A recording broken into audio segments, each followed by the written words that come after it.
नमस्कार, आप देख रहे हैं न्यूज 9 इंडिया और मैं हूं अहमद रजा खान। बड़ी खबर आ रही है, एनडीए में सीट बंटवारे का ऐलान कर दिया गया है। बड़ी खबर बिहार से, एनडीए सीट बंटवारे में का ऐलान हो गया है। बिहार में बीजेपी 101 सीटों पर चुनाव लड़ेगी, जेडीयू भी 101 सीटों पर चुनाव लड़ेगी।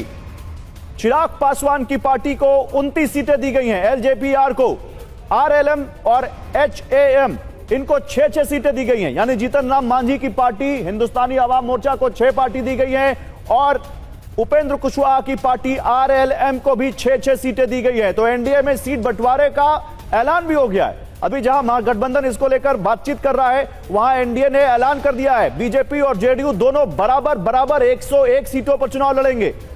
29 सीटें दी गई हैं चिराग पासवान को, 29 सीटें, और इसके बाद उपेंद्र कुशवाहा की पार्टी को 6 सीटें और जीतन राम मांझी की पार्टी को 6 सीटें दी गई हैं। हालांकि जीतन राम मांझी तो प्रेशर बना रहे थे कहीं ज्यादा सीटें को लेकर। खबर यह भी थी कि उपेंद्र कुशवाहा को भी ज्यादा सीटें मिलने को लेकर वो बात कर रहे हैं। लेकिन अब यह आ गया है 101 जेडीयू, 101 बीजेपी, 29 एलजेपीआर, 6 आरएलएम।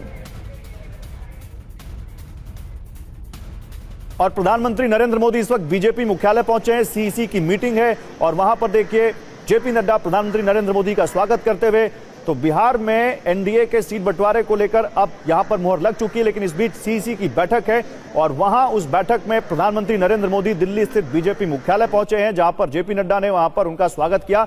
तो ये तस्वीरें हम आपको दिखा रहे थे। इस बीच एक बड़ी खबर बिहार चुनाव से एनडीए में सीट बंटवारे को लेकर आई है और सीट बंटवारे का मतलब है कि एनडीए में अब सब कुछ यहां पर तय हो चुका है कि कौन कितनी सीटों पर लड़ेगा। अब देखना महागठबंधन कैसे सीट बंटवारे को लेकर अब सुलझाती है जो झगड़ा उनके बीच चल रहा है।